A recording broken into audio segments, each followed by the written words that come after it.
Hey, Karen here. And in today's lesson, we're going to talk about finding your ideal client. How many times have you said to yourself, my business could get really big if I could just find the right clients? If you have, trust me, you're not alone.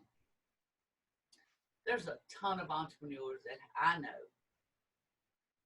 that have all had that same thought at least once. But the good news is that there are so many ways that you can find your ideal clients. And in today's lesson, we're going to go over 5 strategies that I've put together that you can universally adopt to help you find them. First and foremost, you have to know who you are. Now, Amazon and eBay, they seem to have something for everybody, but that's just not practical for a small business. A small business must focus on a client base. And that means that they all first must focus on themselves. And no, that's not a contradiction. You know, look, it's simple. You can't determine who your ideal client is if you don't have a firm handle on what your business is and what it does best. Now, I've run into a lot of entrepreneurs over the years who who still haven't mastered the basic elevator pitch and can't simply explain to me, their company. But if you tell me we teach children to play soccer or we install energy saving commercial generators, I know that you know who you are.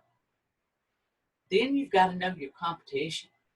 And don't tell me that you don't have competitors. We all have competitors. And in order to succeed, we must understand what they offer, who they cater to, what their price points are, where they operate, where they find their opportunities, where they succeed, as well as where they fail.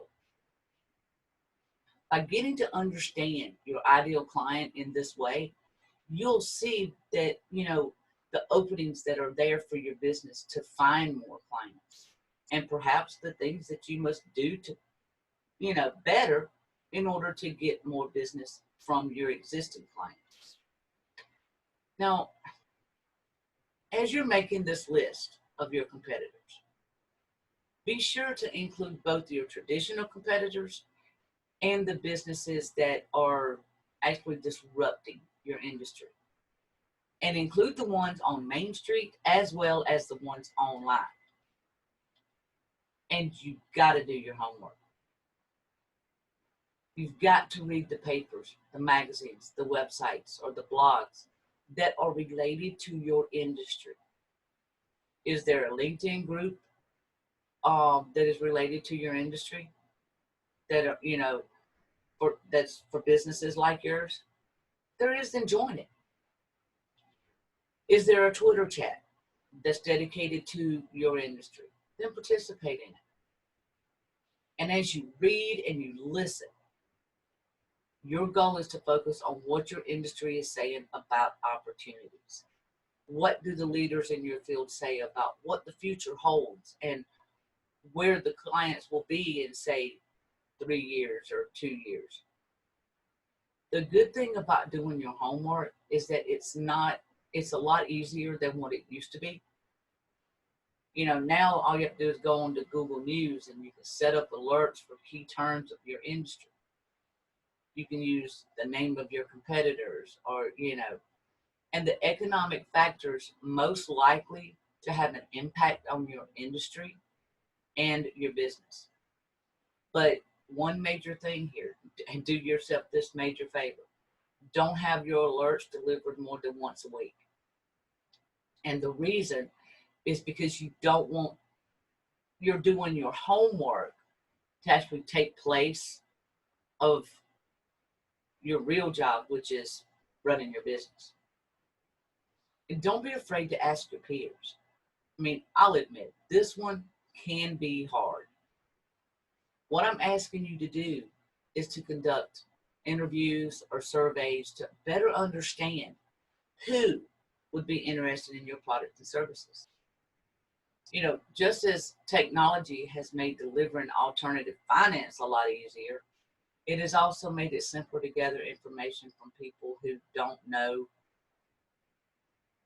you know, who you don't know, or those that you might hesitate to approach. Now, there are several online survey companies out there that will help you create a survey, and they'll even help you buy a target audience to take it. The fees that they charge are really, you know, they're well within reach of most small businesses. And don't be afraid to be seen. You know, you've got to go to networking events, especially those that are likely to have some of your target audience that, you know, is in attendance. If you want to find families with, say, young children, then get involved with school activities and fundraisers. If your ideal clients are, say, within a certain geographic area, you know, take a look at the local Chamber of Commerce and see if it's a strong one. And if it is, join it. Don't be afraid of stepping up to the microphone when you go to these events either. I'm not telling you to give a long spiel about your business, but speak to the audience with authority on a topic that actually interests them. They can very well become your ideal client when they understand that you have the knowledge and expertise to be a resource to them.